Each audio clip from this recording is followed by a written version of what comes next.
Greetings, humans. You have entered the Command Zone, your destination for all aspects of Elder Dragon Highlander. Enjoy your stay. This land is my land, this land is your land. From California to the New York Island, from the Redwood Forest to the Gulf Stream waters.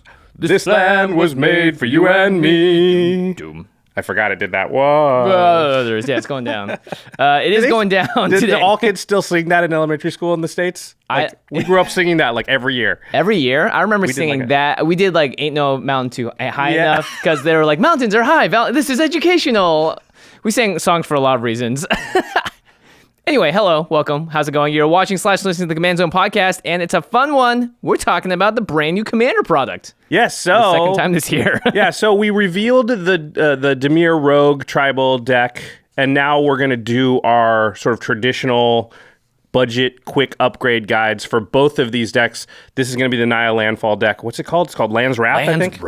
Land's Wrath. So these decks are different than the Commander precons we've seen in the past, right? Yeah, and the boxes, you can tell they already do look different. These are actually tied to the set specifically, and they're not heavy on brand new cards. They're actually all about focusing on giving you sort of like an easy open the box, get in there, only 3 new cards, but it's a Commander experience, and it appears based on these 2 cards here that they're really based around mechanics. So in this case, the Landfall deck is all about landfall. Mm-hmm. And Zendikar Rising is also all about landfall because that is what Zendikar is about. Yeah, that's true.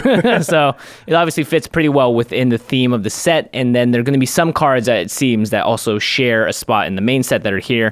But these are meant to be like really easy entryways into Commander that have hopefully some good reprints, as well as just an easy way to pick up a deck and play and have a decent.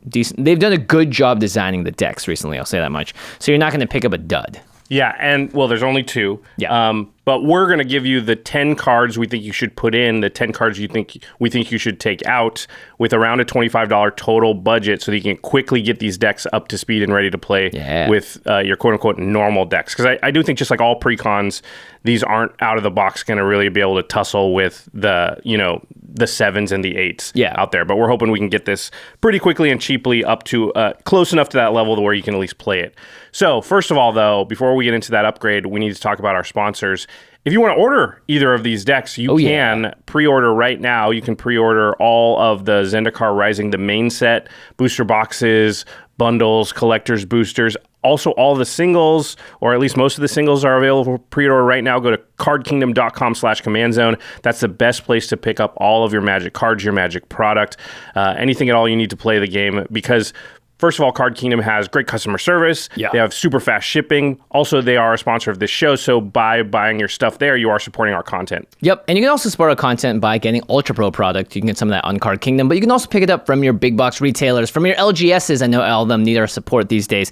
And not to mention, you're going to buy some awesome foils, some brand new cards to put in decks. You want to sleeve them up. You want to put them in a way that's going to make it easy to shuffle, fun to play, and also keep your cards safe.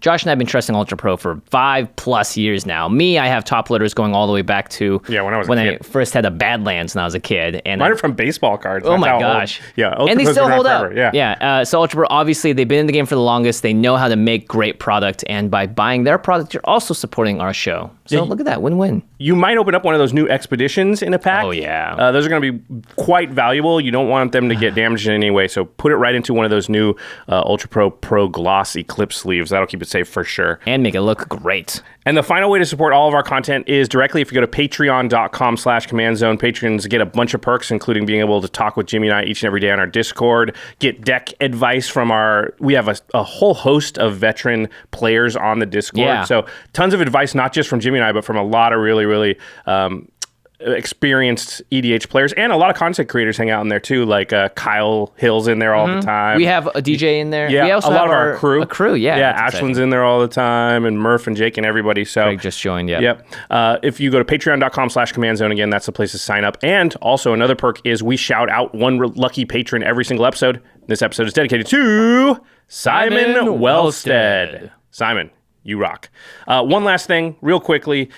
We are still doing the Kickstarter for our Game Nights themed playmat. Epic Play playmat with art by world-renowned artist Jesper Eising. In fact, we have a cool animation of that playmat. Let's play that animation now.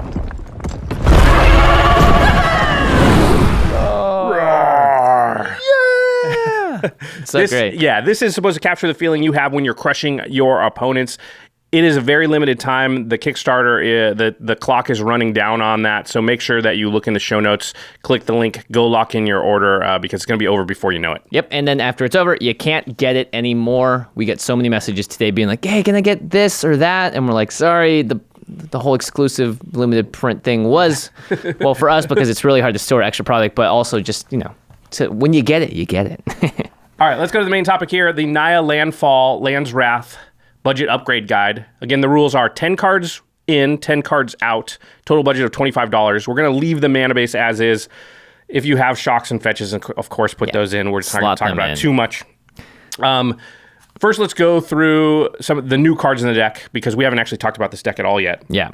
And the commander, the lead singer of the deck, is a brand new card. It's called Obun Moldaya Ancestor. And the mana cost is 1 red, green, white, so that's Naya.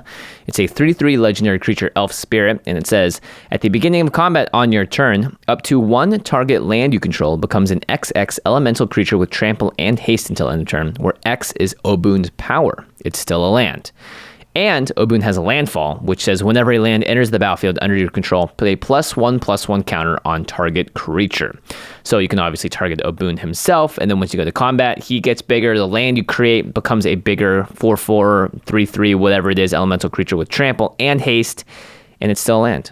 Yeah, so Obun starts as a 3/3, which means that the turn you play Obun, I guess probably all your lands are tapped though, right? Right, if it's turn 4, it doesn't untap the land, yeah. So I guess if it's turn 5, when you play him, you could immediately make the land into a 3/3. Yeah, I guess in that case, you would probably play Obun, then play the land, put the 1/1 counter onto Obun, and then make the land a 4/4. Yeah. So yeah, the lines are going to be interesting as far as the order that you play stuff. You could also play a land after combat to put the 1/1 counter on your land that's still a creature, right? Oh, that's right, yeah. And then it will go back to being a land, but have that 1/1 counter for next time. That's a possible thing. I think you probably put the 1/1 counter on Obun. It's pretty interesting. It's, we talked about how there are basically two types of decks that in the last couple years have gotten a ton of support. One is wheel decks. Yep. There are tons of wheel decks out there. So many. And the other is Lands Matter decks. There just seems to be these all over the place.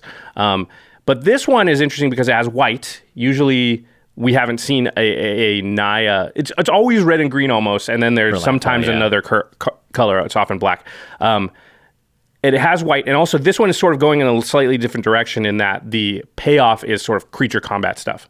Yeah, and it seems, this is obviously not like the most intense and mechanically insane commander ever, right, but it's very easy to understand, and at the end of the day, like if you're making a bunch of 4/4s, if you have multiple landfall triggers, you're going to be able to swing in a lot, make creatures really big, and as we've seen with these Land Matters decks, they just have value all over the place, because now you have it's basically every time you play a land, it becomes a spell. So you get 1 free spell a turn, which is interesting. Turning your lands into creatures seems like it'll be fun. Now, normally there's multiple, for precons, I should say, normally, there's like multiple legendary creatures, and we kind of debate which one you should use as the commander. But this is not the case for this one. There is one, and it is literally the only legendary creature that comes in the deck that has the Naya colors in it. So if you want to play this deck, you will run Obun. Obun or Obuun? Obuun! If it was Hawaiian, it would be Obuun. You will run you have to, as the commander, because there's no other choices here that come with the deck. So there's 2 other new cards, though, we'll have to talk about first here. One is Trove Warden. It's 2 white for a 3/4 cap beast with vigilance. Has landfall. Whenever land enters the battlefield under your control, exile target permanent card with converted mana cost 3 or less from your graveyard.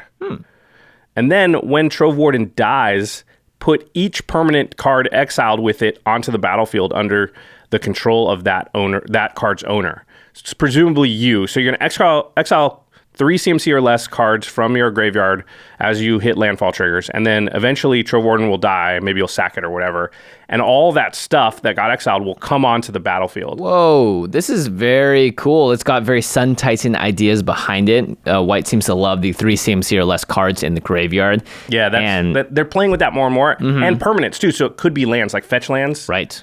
So this could be a way when Trove Warden dies to maybe get 3 or 4 fetch lands into play. I mean, at the end of the day, if you don't get rid of Trove Warden, then this is a Landfall Matters deck. You've got fetch lands you're using on the battlefield. You're playing extra lands every turn. You could get a ton of value out of this card. Actually, the Landfall trigger puts the fetch land into exile with Trove Warden by itself, right? Because you sack fetch the land land. comes in, you hit landfall, you exile something, then you sack the fetch land. It goes to your graveyard, finds a land, puts it into play, and then you go, the fetch land that I just sacked, I'm going to exile that. Wow. As long as Trove Warden doesn't get exiled, so you'll want to have some sort of sack outlet. Or blinked or something, or bounced. Because it does not say leave the battlefield. It says when it dies. So that's actually a really good point. The graveyard. That's dangerous. Well, at the very least, you're not losing anything you wouldn't get Yeah, that's true. It's like, well, right? those fetch lands were going to sit in my graveyard otherwise. So. But that's really cool. I think that's a great way for Landfall, which now we see is something that each color can have, and this gives white card advantage, which is exciting. Okay, I want you to do something on the next card. Okay.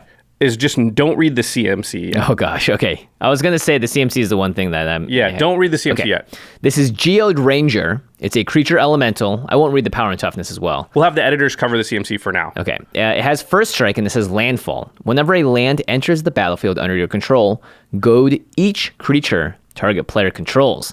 And goading means until your next turn, those creatures attack each combat if able and attack a player other than you if able. So it's a 4/3 with first strike. Yeah. Trove Warden's a 3/4 with vigilance.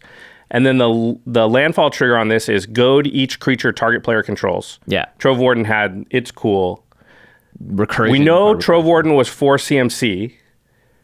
What do you think, if you didn't know, the CMC of Geode Ranger would be? I'd be like 4. Right? It seems matches Trove Warden. If you didn't see the CMC cost, which would you think was just a better card? Oh, Trove Warden. Right, and so somehow, let's reveal the CMC for Geode Ranger. It's 6. Ugh. 4 red. Why the heck is this card higher CMC than the Trove Warden, which is Trove Warden's clearly a better card and is cheaper CMC? Yeah, that's interesting to me. I mean, red obviously is classically just overpowered and the best color in the format. So they were like, we can't throw red such a quick bone, you know? Yeah, I want to be clear. I don't think Trove Warden should cost more because white, historically has had a lot of, needs help. And I think this is a good card and a really cool card. I think Trove Warden sits at a good spot. But Geode Ranger, I think I would be really excited about it if it was 4 CMC. It's actually unplayable, I think, in a lot of cases at 6. Because by that point, geez. Yeah. It's got a cool ability, and I like Goad a lot. Yeah. And I wish there was more Goad cards. Why the heck is this 6 CMC? I mean, it looks really big. It's disappointing. Maybe that's why, because the literal size of the creatures. But it's a 4/3 versus a 3/4, and Trove Warden's 4 CMC, so we know those stats can live on something that costs 4 mana. Yeah. And that's very similarly templated too, right? It's got the keyword ability in first strike on Geode Ranger, and Trove Warden's got vigilance. And Trove Warden is just literally much stronger, but yeah. I'm curious of the choice internally that made them look at that and go, well, that should be 6 CMC, but this other one's cool at 4. Do you think it sits fine at 5? I think that's still too much. If it was 4, I think it's playable. Yeah. Because Goad's actually not as powerful or even close as to what Trove Warden's doing. So I don't think you need to overcorrect by making it cost more mana. Yeah. All right. Anyway, those are the new cards. They're both still good in the deck, obviously, because they have landfall payoffs, and this deck's going to be all about putting lands into play. Let's talk about the contents of the deck here really quick. Overall, there are the 3 new cards, which we just read. There are 21 basic lands and 76 reprints. So we can see we did the stats for the Dimir Rogue Tribal deck when we revealed it. It had a lot more basic lands. It had 30. Yeah. So this has more reprints because some lands are reprinted, obviously. It's 3 color, so that makes sense. Less basic lands. And the lands itself are kind of important spells in this deck as well, so that makes sense too. So let's talk about a big question with all of these always is the deck value. So I want to note that we're going to talk about the overall prices of the cards here. There are 2 things. One is the value we're going to talk about overall for the deck only takes into account the value of the reprints, not the new cards, because we don't know those prices yet. And the prices are all calculated prior to the decks being revealed because we have to record these videos ahead of time, which is fine because we kind of get a baseline for what the cards were worth before people find out they're reprinted and the prices drop. And also, in this deck, there is 1 card that's technically a reprint. Because it's from Zendikar Rising. Yeah, but we don't know the price of that card either, so that's not part of this calculation. Right. That card is called Marasa Root Gazer. We won't read it here. Who gazes at roots? It's somebody's preview card, so we'll let them preview it. Okay, let's talk about the top reprints. Everybody wants to know, what are the big, expensive, hopefully, cards that are being reprinted? And there are a couple in this one, just like there were in the Dimir Rogue deck. Yeah, it's interesting. The first is Omnath, Locus of Rage, And there's a brand new Omnath coming in Zendikar Rising as well. So it's fitting that this one is here. The new Omnath is 4-color? Yeah, it's 4-color. So it can't go in this deck. Everything but black. This is a 3 red, red, green, green, 5/5. It also has a landfall. Whenever a land enters the battlefield under control, you create a 5/5 red and green elemental creature token. And then whenever Omnath or another elemental you control dies, by the way, you make elemental lands with Obun in the deck. There's kind of an elemental sub-theme in this deck. Yep. So Omnath does 3 damage to any target. So this can be like a little pew-pew cannon at people if you are able to sack elementals or just have them die some other way. Also, you can get into games where like you've got enough tokens where normally you'd be scared of a board wipe, but if they do that, you just kill them. You just die, yeah. Omnath was $13 before this reprint was announced. Popular commander, so. Yeah, very powerful. And goes in all those landfall decks, and we know everybody has one. So yep. The next card, the next sort of highest value reprint is Admonition Angel. 3 white, white, white. So 6 mana for a 6/6 flying angel. Landfall. When a land enters the battlefield under your control, you may exile target non-land permanent other than Admonition Angel. And then when the angel leaves the battlefield, you return all cards exiled with it to the battlefield under their owner's control. Oh. So it's landfall, kind of banisher, priest, something, right? Yeah, get rid of stuff until it leaves the battlefield. You can also do it to yourself. If you want cards that have enter the battlefield abilities. So, or sort of protect it, like, oh, well, if you get rid of this thing, then this thing's going to come back. But it's target non-land permanent, so if you have fetch lands, can play multiple lands a turn. You can play an Admonition Angel, crack a bunch of fetch lands, and then boom, all of a sudden, your opponents just have nothing left on board. Yeah, really swing the board. That's cool. Yep. The next one is, Admonition Angel, by the way, sat around $12. And the next one is a card that will get reprinted. I think now is the trend in every single Commander product ever. It's Arcane Signet. It's going to be like this and Sol Ring? Yeah, this and Sol Ring for sure. The 1 and 2 spots. Sorry, Arcane Signet. Arcane Signet, 2 mana, add 1 mana of any color in your commander's color identity. Obviously great in a 3-color deck. Great in pretty much any deck because it's a 2 mana ramp card that is guaranteed to add a color that you need. This was sitting at $6, and it's one of those cards that just kind of fluctuates like Sol Ring every single time that's out of print. It goes up, it gets in print, goes down. It's going to be interesting because now we're getting more Commander precons every year. That means more reprints for Sol Ring and Arcane Signet. Like before, it would come in the Commander product, but that was 4 or 5 decks a year. If we're looking at 10 decks a year, maybe we can actually keep the price down on those cards, which would be good. Yeah. All right. And the next top reprint, which is the last, and we should say we're categorizing top reprints in the deck as any card that was $5 or more. Yep. So this is the last one for this deck. It's Multani Yavimai's Avatar, 4 green, green. For a 0/0, elemental avatar. Classic green card. Yeah, has reach and trample. But says Multani gets +1/+1 for each land you control and each land card in your graveyard. Hey. And then you can pay 1 and a green and return 2 lands you control to their owner's hand. Means bounce them from play to your hand. Mm-hmm. And you return Multani from your graveyard to your hand. So Multani can kind of be recurable at a pretty steep price. Yeah. More importantly, though, you can get extra landfall triggers. Let's say you have like a bounce land or something. Those are really great for putting on the battlefield, getting a land back into your hand. So Multani can kind of get you into these little things. You're like, I have no land in my hand, but I have an Admonition Angel out and I'd like to exile something. Right. Okay, bounce the lands and then play one. And Multani, too, notably, if you can find a way to discard it, too, you can just use that 1 in the green ability to just have, cost 2 mana to bounce 2 lands to your hand. Okay, the next category is going to be the more notable reprints. These are the ones that are $2 or more. Yep.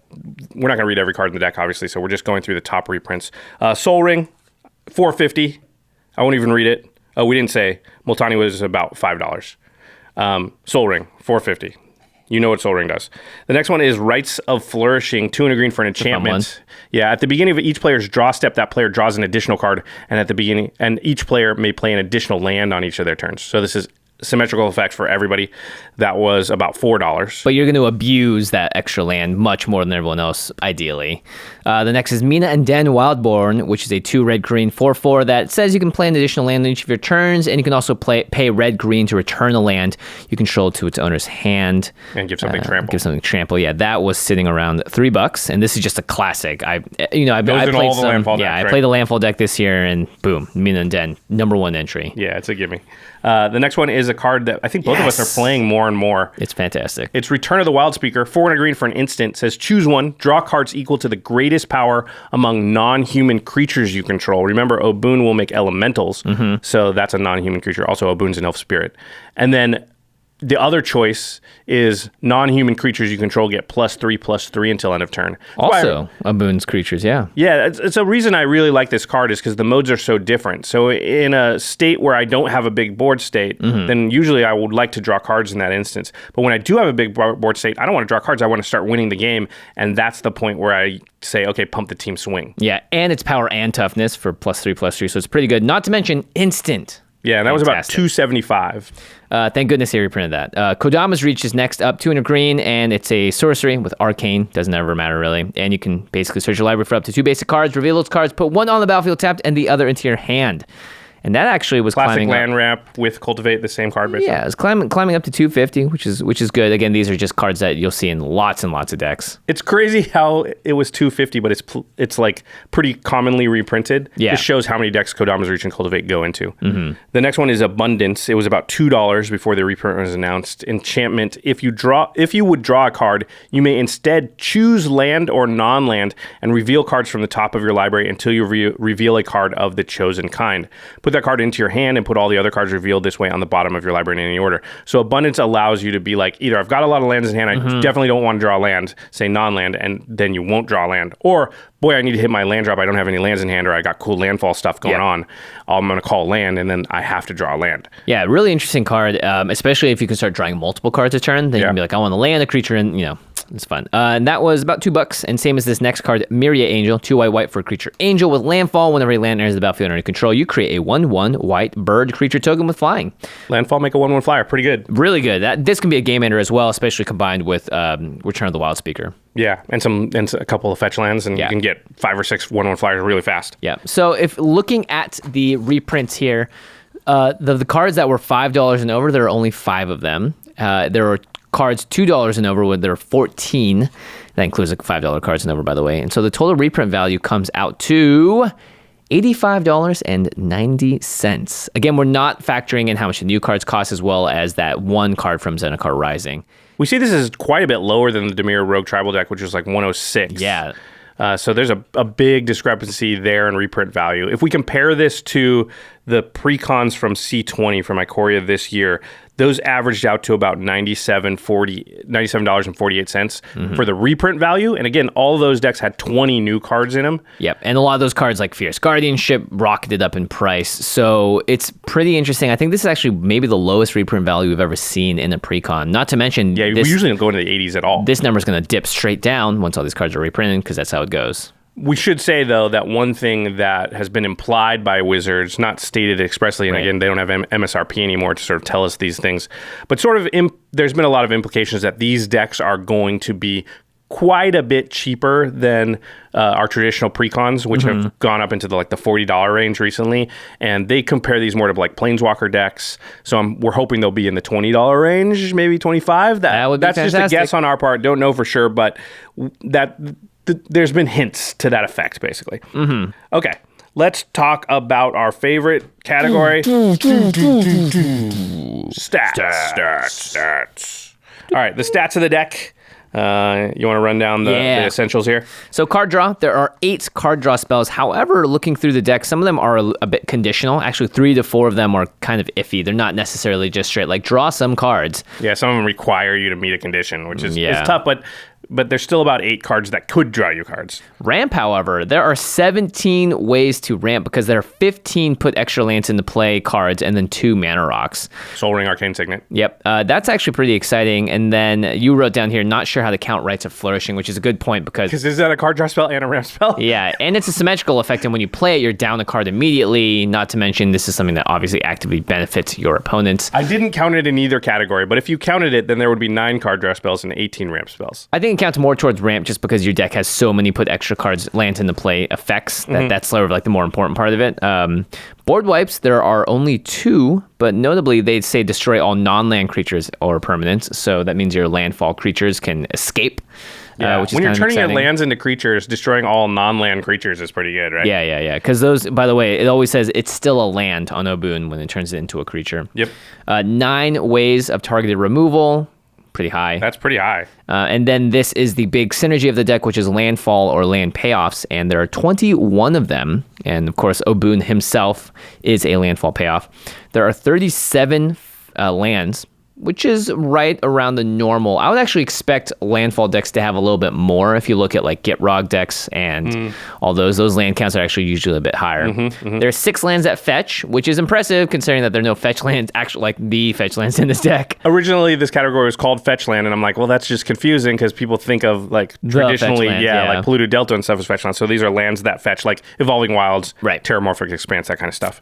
And then cards that get or give +1/+1 counters, and Obun is one of these, as well as it's one of the synergies on him. There are 10 of those, which seems a little bit high because it doesn't seem like the most powerful effect in the deck. 7 token creators and 1 mass pump spell. So and don't forget there are 9 +1/+1 counter payoffs. Oh, right. So yeah, so the sub theme here outside of landfall is you give or get +1/+1 counters, and then there are some +1/+1 counter payoffs, which is 9. So that's actually a decent chunk of the deck there. Yeah, and the token creators, a lot of them are just tied to landfall because there's not really a lot of ways to take advantage of making a bunch of tokens. If there's only one card, Return of the Wild Speaker, that can pump your tokens. And you're probably going to be drawing cards a lot of time with that. Yeah, so the takeaways here, I think you nailed it. The land count seems a little low overall. Normally we see 40 or more lands in these Lands Matter decks. They just are so important to making the deck function at a high level. We would want more fetch lands or lands that fetch. Obviously, we're in the $25 budget range here when we're going to talk about the upgrades. So we can't, like, say, put in Polluted Delta, but there are other lands that, they're slow fetches and things like that. We'll talk about that a little later. +1/+1 counters, those stats there seem skewed to me. There were about 10 cards that give or get counters and 9 payoffs. That's a lot of payoffs for the gives. Yeah, exactly, right? It seems to me you might too often draw a payoff card and not have enough +1/+1 counters. So that is something I think we want to fix. And then lots of token creators, but not much to do with the tokens. So that's kind of a worry. That seems like a little bit of a road to nowhere in the deck design. Yeah, and I think, like, in general, when you start splitting into 3 sub-themes, you're just going way too far. Yeah, and it's going to feel unfocused. Yeah, so I think we've never said this before, but I would guess that this deck's somewhere in the 4.5 range out of the box. Pretty low. On our power level. Yeah, and we're hoping to get it into the 6 or 6.5 range with these 10 cards. Probably not 6.5, probably 6 with 10 cards, right? 10 cards is not that many cards and it's cheap. But to be able to bump it that amount, you can play with the 7s or so when you're a 6. For sure. And you always have politics on your side as well. Okay, so cards to add. Here we go. First is the 2 CMC ramp category. Now, Obun is 4 mana, which means if I ramp on turn 2, I will now have 4 mana on turn 3. Very important to get Obun out as early as possible because landfall is each turn for sure without any other effects. And so you just want to get that going as fast as you can, get Obun's power up with those 1/1 counters so that the lands you turn into creatures are bigger. So I think it's really important, and there's not very much 2 CMC ramp in the deck, really like Arcane Signet. Yeah. Which in a deck like this isn't even necessary because you have so much other ramp and you want lands. But I wouldn't say take it out because I want to cast Obun on turn 3. It's actually a little worrying that they didn't put some of the cards we're about to recommend in the deck, considering they're just such slam dunk easy fits. Yeah. Well, okay, let's talk about the cards. Listen, we're going to name like 4 or 5. If you don't have to put all of them in, just as many as you can. 2 or 3 is probably going to help the deck quite a bit. Yep. The first is Rampant Growth, just a classic 1 in the green. Search your library for a basic land, put it onto the battlefield tapped, then shuffle your library. And because Obun only has 1 mana of the 4, that's a generic mana cost, you want to be able to fix your colors as well. Yep. I don't think we have to read the specifics on the rest. Yeah. They all can get a land into play, and they have varying costs. So Farseek, Sakura Tribe Elder, Nature's Lore, and Knight of the White Orchid, which Knight of the White Orchid is a little bit iffy because it says it's white for a 2/2 with first strike, but when it enters the battlefield, if an opponent controls more lands than you, unlikely to happen in this deck past turn 4 or something. Yeah, right? No way. Because you're going to have cheated more lands in play. But if they do, you may search your library for a plains card, put it onto the battlefield, then shuffle your library. Here's the thing. I think it's so important to be able to play Obun on turn 4 that I would run Knight of the White Orchid because on turn 2, I'm likely to have an opponent that has more lands than me. On turn 6, I'm not. Because, no way, yeah. Yeah, exactly. It is a little tougher, too, because the white mana cost. Yep. So, but especially if you start adding in cards that tend more towards white, then that'll be really easy to hit. Okay, so a few of the 2 CMC ramp. The next category is more landfall. Yeah. In a deck like this, you could never have too many landfall triggers. Yeah, and anytime you can get value off of it, again, being in red, green, and white means you don't have access to great card draw. You got some, so you're going to want to get some cards that just have value printed all over them. And this is an amazing card. I think it's super underrated. Every time I see it, it just does so much work. It's Tireless Tracker. Mm-hmm. Yay, it's a human scout ready to investigate. It's sort of got like old landfall on it where it doesn't say landfall, but it says whenever land enters the battlefield under your control, investigate, which means you get a colorless clue artifact token. You can pay 2 and sack that artifact to draw a card, and then whenever you sack a clue, you get to put a +1/+1 counter on Tireless Tracker. So that's like multiple +1/+1 counters matter for a lot of the cards in the deck, and you just want to draw cards off of landfall triggers, and this is a really great way to do it. Yeah, you're going to get a bunch of artifacts off of this card. And something to note, I like how you said this doesn't say landfall, but it starts with the same text that landfall does. Yeah. Because in some set, like you can't just go on Gather, type in landfall, and pull up all the cards that have landfall. Because in some sets, they didn't have that keyword as a part of the main set, yeah. But they still wanted to have what would normally be a landfall trigger, so you kind of need to type in whenever a land enters the battlefield under your control into Gatherer to find all these type of cards. That's a nice little tip. Interesting. Yeah, I like that. This next one's a card that's being reprinted in Zendikar Rising, and we know about it, and therefore it dropped the price of it so that it could now be included within our budget range, which is great because this card's insane. You saw Jesper Icing use it in a recent episode of Extra Turns to great effect. It's Lotus Cobra. 1 and a green for a 2/1 snake. Landfall. Whenever a land enters the battlefield under your control, add 1 mana of any color. Wow. This is like, it doesn't sound like much. Yeah, right? it feels like, oh, it's only that turn. I get 1 extra mana a turn. I don't know if that's worth it. It's a creature slot. 1 extra mana per turn, first of all, is a lot. That's like a mana rock, right? Mm-hmm. But fetch land. Now it's 2 extra mana in the turn. Yeah. But you play a card that lets you put an extra land into play. You have Mina and Den out. All of a sudden, Lotus Cobra is giving you 2, 3, 4 extra mana in a turn. That's an entire turn that it just gave you worth of mana. Yeah, and this also means that if you have this by turn 3, you will be able to play Obun again because you play a land, it's your 4th land for turn, or 3rd land for turn, and then boom, you get that extra mana. This also makes cards like Terramorphic Expanse really good because when you play it and fetch it, you're getting 2 mana off it even though that land enters the battlefield tapped. If it was untapped, yeah, you could tap it for 1 more then, but Lotus Cobra just makes sure that you always get value and you're always able to play on curve and competitively too. Yeah, and we're seeing this at about $6 right now because of the reprint announcement. I would say, like, regardless of whether you're building this deck or not, pick up a Lotus Cobra or 2 because that card's going to climb back up. It was in the 20s for a while there. Yeah, so. And it's great in Commander too. Yeah, every time I see it, I'm just like, wow, doing work. All right, now let's talk about the next category, which I'm calling Land Advantage. Ooh. So this is like, there is an advantage to be had where your deck strategy revolves around lands. Because it's just a permanent type that there's a lot of cards that wouldn't be good in most decks because most decks are using lands just to tap them for mana once in a while. Yeah. I like this card a lot. It's called Terra Eternal, especially in a deck like this. 2 in the white for an enchantment. All lands have Indestructible. So this is a symmetrical effect. Everyone's lands are affected, but it doesn't really matter for your opponent's lands. No one really runs that much land destruction outside of like your strip mines. But in your deck, this means all your creatures that become lands are now indestructible, and they have trample and haste because of Obun when they become creatures. So you just get these menaces on the board that can swing in for a ton of damage, and people are very hard pressed to block it. Yeah, that's one of the great things. Even if they could maybe trade or use it, a spell that destroys. Right.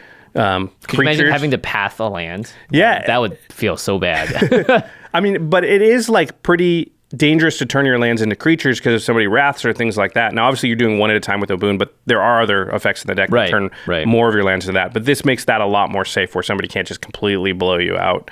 Thank goodness. Yeah. The next one is Tomic, Distinguished Advocist, white for a 2/3 flyer. Human Advisor, legendary creature. Lands on the battlefield and land cards in graveyards can't be the targets of spells or abilities your opponents control. So they can't target your lands anymore. Actually, they can't target each other's lands either. It's funny. And then it says your opponents can't play land cards from graveyards. Just incidental gravy there that they can't, like Crucible of Worlds and that kind of thing. But the fact that like your lands kind of get hexproof is another way to sort of protect what will end up being a large segment of your creature base. And this card's only 2 mana. Yeah. I love low efficiency, easy to cast cards because they're just going to make a much bigger impact across the game. Next up, one of our favorite board wipes, Tragic Arrogance. 3 white for a sorcery. For each player, you choose from among the permanents that player controls an artifact, a creature, an enchantment, and a planeswalker. Then each player sacrifices all other non-land permanents they control. This card's so underrated. Yeah, it's every time it gets cast, you're like, oh, it's such a blowout because you choose. Yeah, they choose. Well, I say they because it's been recently cast against me. But you choose the worst things your opponents have and the best things you have. Yep. And that's what people keep. And the fact that your lands aren't a thing that gets chosen and lands are so core to your strategy means that you keep the bulk of what you've got. And the more important parts of your deck, too. The fun thing, too, is if they have an artifact creature, you can choose it twice. Yeah, that's your artifact. Oh, and that's also your creature. It's just like, no. Oh, my 1/1 Thopter, I thought it was so great. Now it's the worst card on my battlefield. Yeah, this card's really, really good. And it's only $2, too. I think this is just one of those board wipes that you will always... You're always going to get a pretty good result when you cast it. Allows you to keep your commander, so you can cast this, keep your commander, boom, turn my land into a creature. Now everybody's at most only got 1 creature, right? Mm-hmm. So, yeah, my big hasty trample. Yeah, exactly. And then we're going to move into the last category here, which is finishers. I think both of these decks, the Rogue deck and this deck, suffer from... They don't have a lot of ways to win the game in them. Yeah. So this is a category for both decks that I would concentrate on making sure, because that's like a rookie move, right? You build your whole deck and it's got cool synergies, but oh yeah, how does it win? Can't push through the last bits of damage here. Now this one has inherent ability to do that a little bit more because it's eventually creating really big lands with trample. Right. But still, let's talk about some finishers here. Again, I'm going to cheat a little, and there's 3 cards that are very similar. Interesting. So there's Sylvan Awakening, Natural Affinity, and Rude Awakening. And awakenings here. Yeah, and they all do the same thing in sort of different manners, but basically they say all lands you control, or in one case, all lands, right, become 2/2 creatures that are still lands. So you spend a lot of the game putting a bunch of extra lands into play, so you've got more lands than everybody. Then you turn them all into creatures and presumably swing. Rude Awakening is probably the best of the bunch because you can entwine it and untap all lands you control. Now that costs 8 mana to do it, but you wouldn't do this if you don't have a ton of mana, because if you've only got 4 lands, you don't really care if they're all 2/2s. They don't do much. Yeah, and even if you have like 10 mana, then you actually come up, right? You actually you get some mana. The 2. And there's going to be a lot of cases where this deck has just the most lands in play by far. Yeah, and then Obun also could turn one of those into a elemental creature and, still make it big. So this is your alpha strike mode with one of these cards. I would put like 1, probably Rude Awakening, although it is the most expensive of the bunch at $1. Oh, big budget. Yeah, but I just wanted to give all 3 options there. And then... given that there's a bunch of token creators in the deck, we may be trying to win by turning all our lands into creatures. I think you probably want to add 1 or 2 more ways to sort of mass pump your team so you, again, alpha strike. Yep. One of them is Unbreakable Formation, which is a blowout and limited. 2 in the white. Creatures you control gain indestructible until end of turn. It's an instant, by the way. And Addendum, if you cast the spell during your main phase, put a +1/+1 counter on each of those creatures, and they gain Vigilance until end of turn. Ooh, so lands with Vigilance are amazing because now you swing out, maybe kill a player, and then tap your lands to cast another big thing or whatever it is from your hand. 2 cards from your hand. And again, you're liable to have tokens from Omnath, tokens from the Amiri Angel, tokens from things like Rampaging Baloths laying around. And so also, we know +1/+1 counters is part of the deck, so that part is also relevant. Yeah, good card. I like that. This next one's interesting. Beastmaster Ascension, obviously a card that's played quite a bit. It's around $5, one of the more expensive cards that we're recommending here, but it interacts with Obun in an interesting way. So it's 2 and a green for an enchantment. Whenever a creature you control attacks, you put a quest counter on it. And then as long as Beastmaster Ascension has 7 or more counters, creatures you control get +5/+5. Nice. So the interesting thing is if you can ever get the 7 counters on Beastmaster Ascension, tends not to be super difficult. Mm-hmm. Obun gets +5/+5. Then he makes a land that's 5 power more than he would have made, and then that land gets +5/+5. So it could be a 13/13. Just very as 8/8. Wow. And that's if Obun has no counters on it, and you don't have any of these other effects. So that can get out of control pretty quickly. So that's the reason I like Beastmaster Ascension. Also, it's way cheaper than Craterhoof and Triumph of the Hordes. So don't play Triumph of the Hordes though. Come on. Why'd you even say that, Josh? I mean, it would be one of the options, you got to admit. Yeah, it's true. It definitely is. If you wanted to go to the dock side, the Craig side. Craig side, yeah. Yeah. Okay, all right. Now that we've talked about cards to put in, let's talk about the cards in the deck that we would recommend taking out. And Josh actually put down 13 cards here so that you can bring your land count up to 40. Josh, how generous of you. Yeah. So 10 for the cards we said to add, and then 3 more for adding lands. And you could just add basics, but we're going to recommend some lands at the very end. But just get that land count up to 40. I think any lands matter deck, you want at least 40 lands. I wouldn't even mind going closer to 45, honestly. Yeah, you want to hit a land every single turn. It's not a bad thing in a deck like this. Yeah. All right, the first one is Treacherous Terrain. This is 6 red, green for a sorcery. Treacherous Terrain deals damage to each opponent equal to the number of lands that player controls. It has basic land cycling for 2. You can discard this card, search your library for a basic land card, reveal it, put it into your hand, then shuffle your library. That part's better than the other part. I mean, this is just a bad card. 8 mana for what? Deal 10, 7, 8, 9 damage to each opponent is just not worth it. And then you don't care about the basic land cycling. This deck's gonna have 40 lands in it, and it's a 3-color deck. If this was a 5-color deck, there's 17 or 15 ways to find lands other ways. Yeah. If this was a 5-color deck, basic land cycling has a bit of a higher upside, but in this case, this is just an overcosted card. You don't need it. Yeah.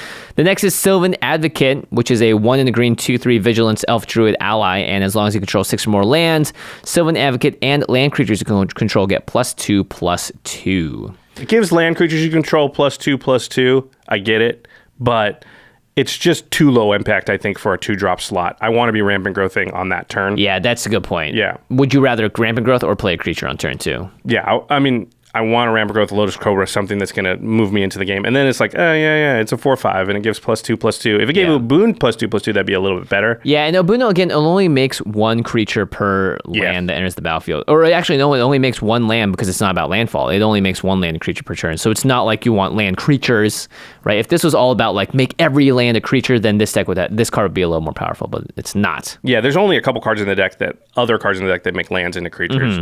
All right, the next one is Spore Mound, 3 green for a 3/3 fungus. Landfall, whenever a land enters the battlefield under your control, create a 1/1 green sapling creature token. It's just too much mana for that effect. It's cute, but it ain't no Amiria Angel. No, that's for sure. Exactly. That's 1/1 flyers, and it's on a 4 mana card, Next is Satyr Wayfinder, 1 in green. When it enters the battlefield, reveal the top 4 cards of your library. You may put a land card from among them into your hand and the rest into your graveyard. Not so great. There's just not very many ways to play with your graveyard in this deck. I think this Satyr Wayfinder is very good in a lot of decks. Also, just play Steve instead. Yeah. Sakura Tribe Elder is much better at that 2-drop slot. Yeah, because it puts a land into play. Satyr Wayfinder is into your hand. Yeah. The next one is Yavimaya Elder, 1 green for a 2/1 human druid. When it dies, you may search your library for up to 2 basic land cards, reveal them, put them into your hand, then shuffle your library. And you can pay 2 and sacrifice the Yavi Elder and draw a card. I used to love this card, but it's just not that great. Yeah, because nothing goes into the battlefield. This is a card draw card. This is not a ramp card. And it's 5 mana for 3 cards. Yeah. Just Harmonize is already in the deck. That's 4 mana for 3 cards. There's just more efficient ways to draw cards than this. Not to mention, you are going to you're going to have a lot of lands in the deck. You'll be drawing them anyway. You don't need Yavimaya Elder to help you out in that regard. This next one's interesting because it looks good, but having played it and tried it out multiple times, I'm going to tell you it's bad. All right, Seer's Sundial, 4 mana for an artifact landfall. Whenever a land enters the battlefield under your control, you may pay 2 if you do draw a card. Is 2 mana just too much? 2 mana is too much. I think if it created a clue or something where... Oh, interesting. But the fact that when the landfall happens, at that moment I have to pay the 2 makes it a lot harder to use. So you just end up... And also think of the rate here, right? 6 mana for 1 card, 8 mana for 2 cards, 10 mana for 3 cards. At what point are you happy? This is just not efficient enough. Yeah, actually, I don't think you're ever happy. No. Maybe at 100 cards you're happy, but then you lost because you milled yourself out. Yeah, good job. The next one is Living Twister, red, and green, so 3 mana for a 2/5 elemental. You pay 1 in red to discard a land card. Living Twister deals 2 damage to any target. And you pay a green, return a tapped land you control to its owner's hand.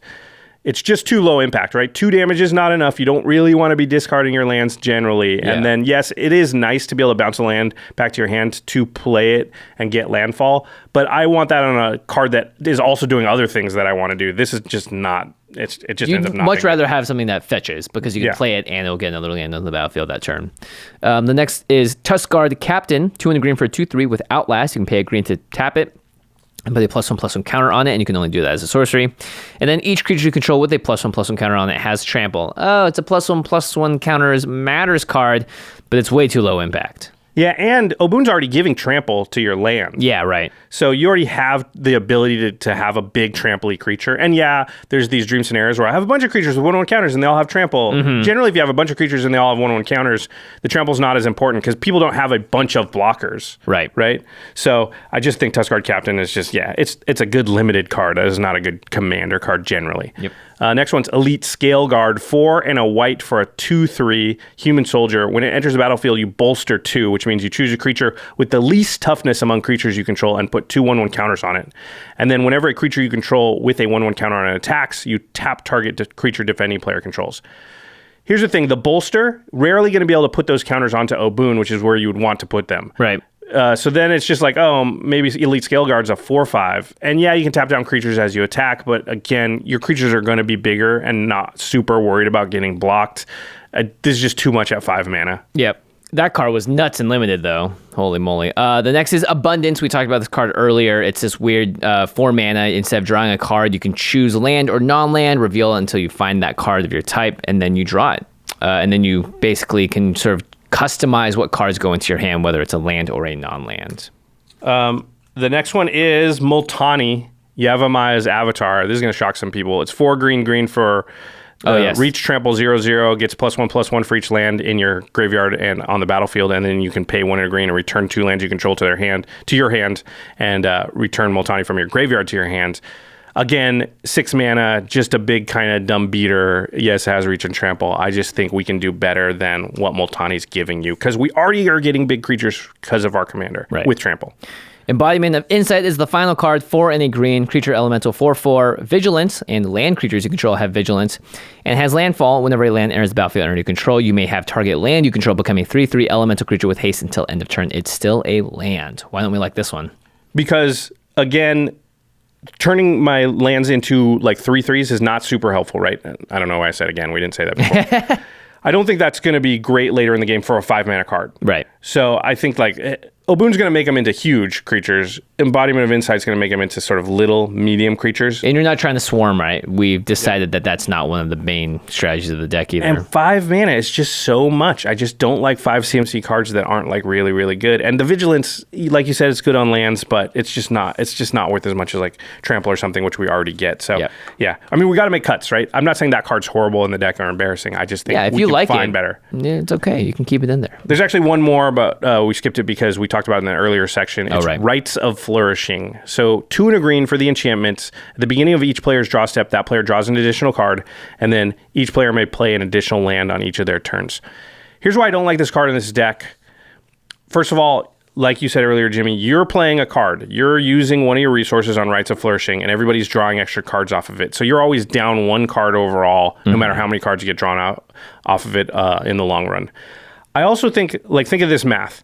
If everybody else is playing 1 land per turn, but I'm playing 2, I'm playing twice as many lands as any given player. Nice. If everybody's playing 2 lands per turn, but I'm playing 3, I'm now only playing 50% more lands. So I think actually giving your opponents the ability to hit extra land drops, it diminishes the advantage you're getting from a lot of your cards allowing you to play extra lands. Yeah. So I'm already playing extra lands with a bunch of my cards. I don't need to give my opponents a way to catch up. And that's also, if I become the arch enemy, that's 3 land drops I'm giving them versus... Right. Yeah. Because they're playing... Yeah, if you are the most powerful, they're going to team up, and then boom, that effect all of a sudden gets really... And 3 lands and 3 cards. Yeah. So I don't like cards like Rites of Flourishing that much.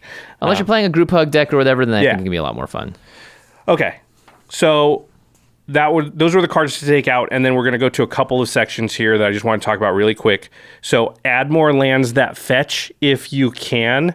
Again, we made room for 3 more lands in this deck. The 2 that I would most recommend are the slow fetches. So these are from, what is this, Mirage? Yeah, they're old school. They're basically fetch lands that come into play tapped, like Mountain Valley, and then you can tap Mountain Valley or sacrifice it and search your library for a mountain or forest card, put it on the battlefield, and shuffle your library. So the turn you play it, you can't use it. However, it does act almost completely functionally like a fetch land after that. Yeah, it's basically a Wooded Foothills after it untaps. It's just a Wooded Foothills that comes into play tapped. Yep. Actually, it's better because you don't lose the life. Right.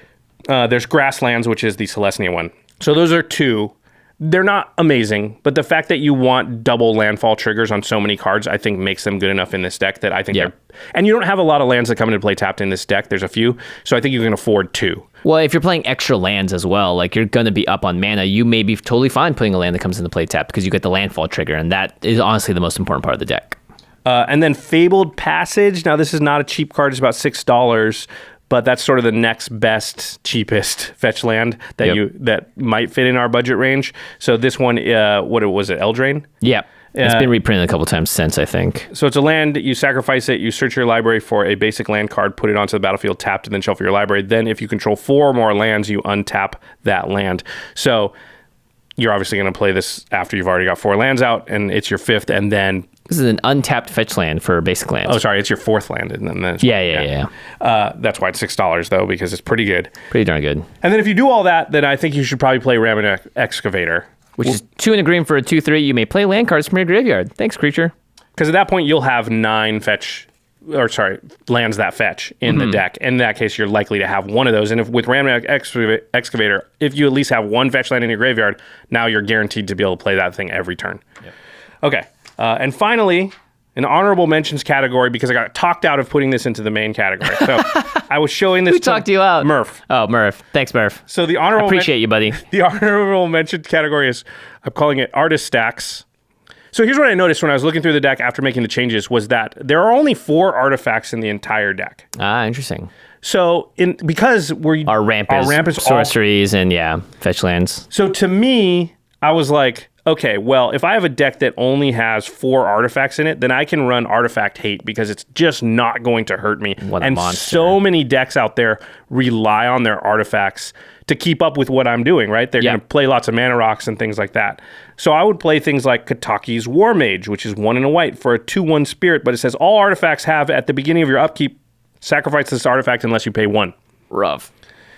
It gets rougher. Stony Silence, Melissa DeTora favorite. 1 and a white for an enchantment. Activated abilities of artifacts can't be activated. Yep. Again, you only have Arcane Signet and Soul Ring, it seems like, in this deck, so that's pretty good. Yep. And then finally, Collector... How do you say that? Oofy? Oofy. I don't know. 1 and a green for a 2/2. Activated abilities of artifacts can't be activated. Yeah, so these are kind of hate bear E, but the main thing is you're putting stacks card against artifacts. You are the lands matter decks, not the artifacts matters decks. You go up against, any mono red deck, a Brea deck, any of those artifacts mono matters. Blue decks. Yeah, they are going to get hosed by these cards. And honestly, I kind of like them in here because this deck isn't massively powerful, right? At the end of it, it's still a 6, so... Yeah, so maybe you can sort of nerf those 7s and 8s that are relying on artifacts. Yeah, boy, you're going to get so much value off of playing a single Stony Silence in a game like in Commander. Like, you'll be amazed at just how many people go, oh, no! Yeah, oh, crap, none of my stuff works. Yeah. Yeah, and I want to be clear, I don't actually think that most of these are stacks cards, but it was fun to call the section Artifacts. Yeah, they're hate bears. Hate bears, yeah. I mean, yeah, okay. Well, it's like wearing one of those weighted vests when you train. It's just going to hold you down a little bit more. You can't do a pull-up as well. All right, to the listeners, what do you think about this Naya Landfall Lands Wrath deck? Are there any cards that you think are like must-includes that are in our budget range? Mm-hmm. Don't forget that part that we didn't talk about. I think Xenagos is a card I really wish, but it's $26 all by itself. Double Ogun's power, then create a double large land that you then... Smack. Yeah, that's actually pretty sweet. So we'd like to hear from you what your recommendations would be for this deck out there. And then if you're going to order this deck, go to cardkingdom.com/commandzone, pre-order one of the decks, both of the decks, Zendikar Rising, booster box, collectors, boosters, whatever else. They've got like 27 different kinds of booster packs now. I don't know what's in any given one. You should probably just get all of them. I just like how they call it booster fun, but to me it's like booster headache. I can't keep track of them all. Booster confusion. They must have some kind of research that's telling them like confusing our consumer is good for us, right? Yeah, because when you walk, I can just see myself, when I first went into Magic, I'd walk into a store and be like, I don't know what to buy. And be like, that looks fun. It says collectors on it. Wait, I have no idea what that is. Like, even as a seasoned player, I have literally no idea what comes in half of those boosters. Like, can I get a showcase art, borderless, whatever out of that pack? No clue. Is it different than an extended frame full art? I don't know. There's so many names here. I can't even, when I go and look stuff up, I'm like, oh, I want to see what all the cool cards are from this set. I'm like, I don't know what to put in. And of course, if you're not buying the sealed product, if you're international, get a single Trove Warden. This card's going to be really sweet, I think, especially in the decks that can abuse it the most. With fetch lands and stuff? Yeah, and also just in like any deck that runs a Sun Titan. Yep. Trouble One seems like it fits well there. All right, and then if you do find yourself in possession of a borderless full art showcase, non-foil box embossed box topper, that's probably going to be worth a little bit of money, and you want to keep it safe. So make sure you use UltraPro products to protect all of your game pieces. They have the new Pro Gloss Eclipse sleeves, which mean that your foils are now going to be just as vibrant as if they're not in a sleeve. This is kind of a game changer, I know, for a lot of people, because Eclipse sleeves are the best shuffle feel on the market by far. They last forever. I now have decks that have been in Eclipse They're sleeves, the apocalypse. Yeah, for multiple years, and none have ripped, and they keep your cards super, super safe. Not just that, but UltraPro comes out with all kinds of other cool products. They're our go-to for printing our Epic Play playmats.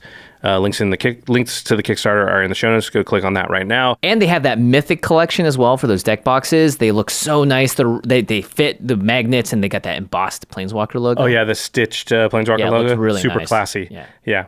All right, no end step on this episode because these are bonus episodes. But do look forward to the Dimir Rogue Tribal Upgrade Guide, which will be coming out. Not sure the date. Soon. Very soon. And if you want to find out more about that deck, we actually did the deck reveal as well, which will be on the channel. Okay. Big shout out to our editing, graphics, and logistics team: Craig Blanchett, Ashlyn Rose, Lady Danger, Manson Lung, Alfred Desaka, Josh Murphy, Jake Boss, Patrick Lane, and Sam Waldo. Woo. It's a long list, and I got to add one. I want to shout out Sean Tabaris from the Commander's Brew, who we've actually been enlisting his help to write the scripts for our ads. So if you notice, we're doing funny little skits for some of our ad stuff, and Sean's been doing a really good job keeping those funny and making them magic related. Yeah, and we appreciate the comments about that as well. Yeah. All right. Special thanks to Geoffrey Palmer for the living card animations that begin every episode of the podcast and also live behind us. We're here on Zendikar on set. So you can find Geoffrey at Living Cards MTG on Twitter. Okay. Dimir's up next, but this episode's over. So we'll see you next time. Peace.